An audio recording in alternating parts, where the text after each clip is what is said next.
Hoje a gente vai estar falando com a professora Adriane Marques, profissional de educação física, psicomotricista, fez um trabalho no Sesc de Copacabana maravilhoso de psicomotricidade, foi gestora do CREF, hoje é professora universitária, mestranda. A Adriane é uma pessoa maravilhosa. A Adriane vai falar do nosso brinquedo, do Motrix, que ele agrega, né, para o desenvolvimento global das crianças da primeira infância, e vai analisar o nosso módulo, né, o Conecta, que é um módulo bem desafiador, né? E o nosso trabalho aqui da Criar e Brincar é já lá na sementinha, né? Provocar com as brincadeiras esse prazer do movimento, de mexer o corpo. E a gente sabe que isso agrega de forma global para a criança. Como eu falei para vocês, né? A Drica hoje ela é professora universitária, ela é mestranda e ela dá aula, né, de desenvolvimento motor. Eu vou passar a palavra para ela, porque eu falo para caramba, vocês estão me acompanhando, vocês sabem disso. E ela vai se apresentar. E estou muito feliz com o teu convite para a gente conversar sobre algo tão importante que é o desenvolvimento da criança, né? O desenvolvimento da criança da primeira infância, quer dizer que é fundamental para ela se tornar um adulto equilibrado em todos os sentidos, né? Como é que funciona, como é que você organiza o teu conteúdo para esses alunos? Porque o que a gente percebe é que muitas vezes eles também entram na faculdade com uma visão tipo, vou trabalhar na academia ou vou trabalhar na escola com esporte. E quando eles se deparam com a psicomotricidade, com a dimensão dela, porque a psicomotricidade não é só para o autista, não é só para aquela pessoa que apresenta um atraso. Essa psicomotricidade, ela beneficia todo mundo, desde lá da gestante, né, a ascensão ao declínio da vida, né? Eu falo isso para eles desde o primeiro dia de aula, né? Que a gente está em fase de desenvolvimento, desde o momento que a gente nasce até o momento que a gente morre. Independente da gente ter, né, algum tipo de atraso ou não, né? Que os alunos, quando eles se deparam com essa disciplina, eles acabam também criando uma relação de amor com ela. Porque a psicomotricidade ela é muito afetiva, né, Melanie? A gente fala sobre as questões cognitivas, a gente fala sobre as funções motoras do indivíduo, sobre o desenvolvimento motor do indivíduo, mas a psicomotricidade, ela é, antes de tudo, muito afetiva. Então, eu percebo que eles acabam também desenvolvendo um amor pela disciplina, né? O tripé da psicomotricidade são as habilidades motoras, habilidades cognitivas e afetivas, né? A emoção, as questões sensoriais. E uma das coisas que ocorre, né, dentro da escola é que o profissional de educação física ele nem percebe, mas ele, com as aulas dele, ele é o profissional que acaba tendo mais acesso ao aluno. O profissional de educação física ele tem que perceber que ele é da área de saúde, sim. A gente está 24 horas estudando. Agora passo para você. E é interessante que, às vezes, na escola, o professor de outras disciplinas, né, ele ameaça o aluno dizendo que né, se não se comportar, não vai para a educação física, né? Então, eles usam a gente até como uma moeda de, não, se comporta para você poder ir para o momento de maior prazer do dia aqui na escola, né? E o Vitor está até colocando aqui, né, que na questão da caligrafia, na alfabetização, sim, né, porque aí a gente está falando da coordenação motora fina. O indivíduo precisa da psicomotricidade, né, da educação física para tudo, para o raciocínio lógico na matemática, ele precisa do equilíbrio, porque o equilíbrio físico dele, motor, vai dar equilíbrio emocional para ele também, para que ele possa... e assim, hoje a escola está cobrando muito do aluno que ele seja aquele que tira, né, a melhor nota em tudo, português, matemática, e às vezes esquece que a educação física é que vai dar a base para esse desenvolvimento cognitivo dele, para que ele tenha esse desenvolvimento intelectual.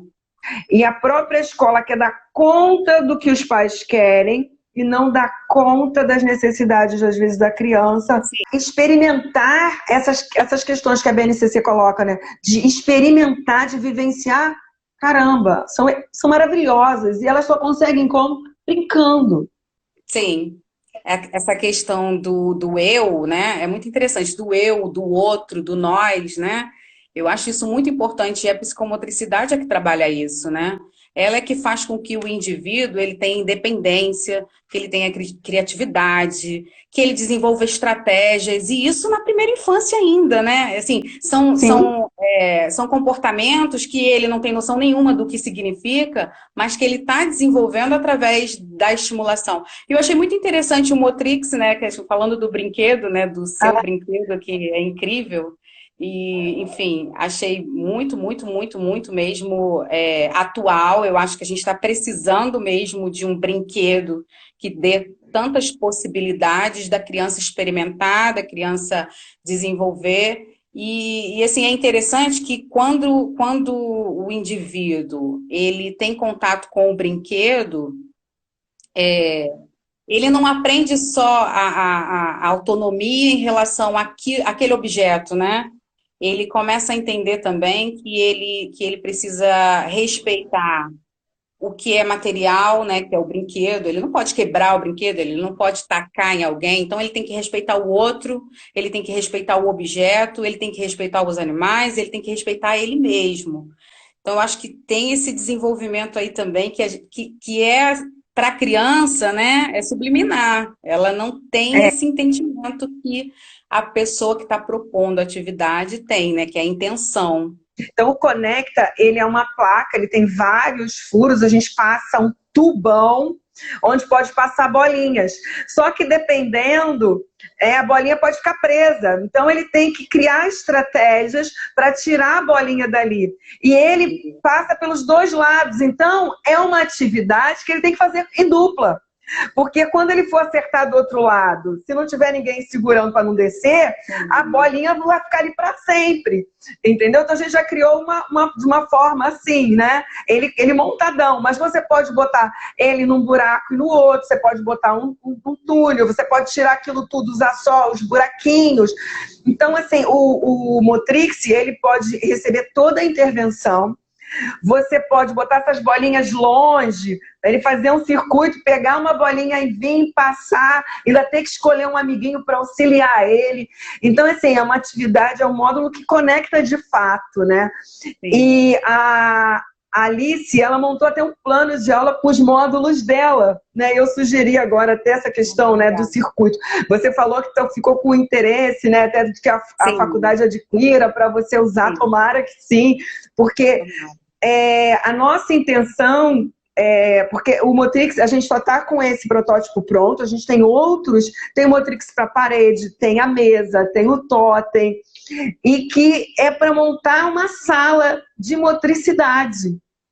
Então, um profissional, vamos supor, um aluno se forma, faz uma especialização em psicomotricidade, só eu vou montar isso para atender as crianças, assim como tem já algumas academias, né? Tipo Baby Dinha, tem algumas coisas assim, mas a gente pode ter alguma coisa made in Brasil, né?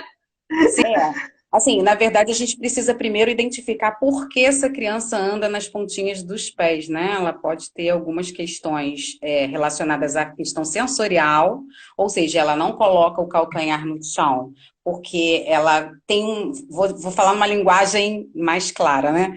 Ela tem um nervoso de encostar o pé no chão, ou ela pode ter realmente uma deformidade. Então, a gente precisa primeiro descobrir por que essa criança não coloca o pé no chão. E, a partir disso, a gente estimular. E eu conheço casos de algumas crianças que fizeram cirurgia porque, enfim, o médico achou... Encurtamento do tendão. Achou que era um encurtamento.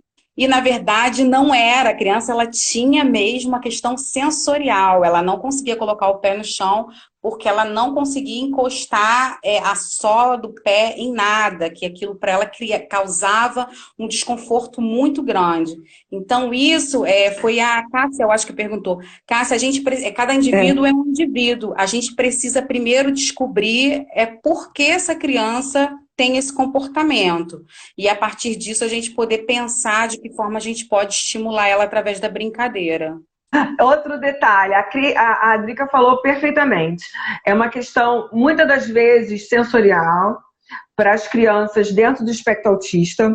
E aí, foge um pouco da nossa ossada, até enquanto psicomotricista. É interessante que eles façam um trabalho com terapeuta ocupacional, porque estuda toda a questão da integração sensorial. A gente pode fazer um trabalho conjunto. E você, quando ele estiver no atendimento, o que você vai fazer?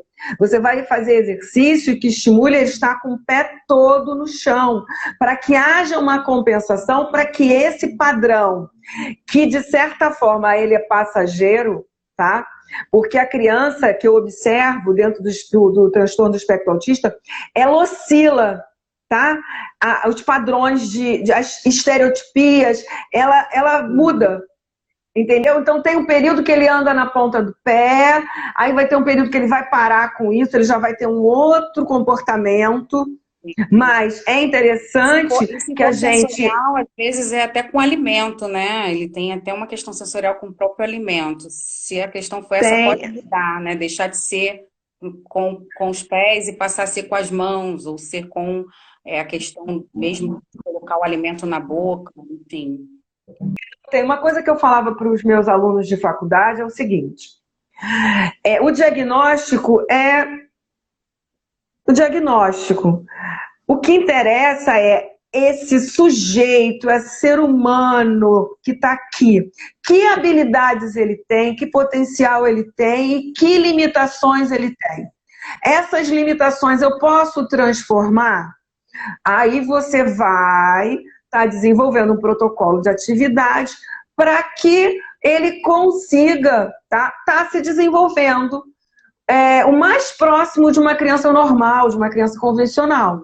E tem gente, Drica, que pensa que brincar e nada é a mesma coisa, né? Eu falo com os meus alunos sobre a questão do brincar, né? Que o brincar, começo a explicar para eles que o brincar desenvolve autonomia, que organiza as emoções, que faz o indivíduo ter várias possibilidades em relação à socialização, que faz com que ele experimente o mundo e a partir daí ele consiga desenvolver o raciocínio, a criatividade, o equilíbrio, e que se torne a partir disso um adulto com independência, que possa formular estratégias, enfim. Quando a gente fala isso para os nossos alunos, a grande maioria deles não tem essa noção de que a brincadeira é tão importante, principalmente quando a gente é criança.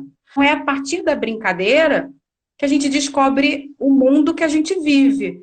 Que, na verdade, o nosso papel, enquanto professor de educação física, é só dar uma intenção para aquilo que a criança já faz, já nasce fazendo, né? Ela já nasce brincando.